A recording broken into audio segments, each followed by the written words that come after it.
Ayan, itong e-bike na to ay may dalawa na siyang upuan. Pag cash ay 46, pag hulugan ay 53,800.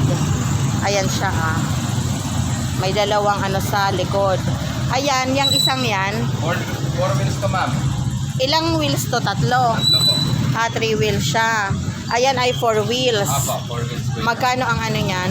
Ito po ay 79,000 po sa credit. Sa cash po ay 71. Halimbawa, kukunin, magkano ang ida-down? Pag po may record na kayo kay home credit, 10% po. Bali mamang pinapataka ng 10% dito sa ganito 4 wheels ay 85,000. 18,500 po. 18,500. Apo. Tapos ang monthly niya, Nasa 3 plus po. ilang 18 years? months po yung pinakamatagal. 18 months? Ano lang yun? Wala.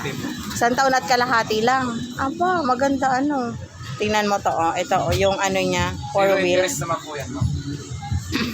May nadadagdag lang po na konti para sa processing fee. 4 wheels siya, ito 4 wheels po yan. Ayan. Alimbawa i-home credit ay hindi siya i-home credit. Ay pwede nga may record naman ng home credit. Apo. 18,500 siya Apo.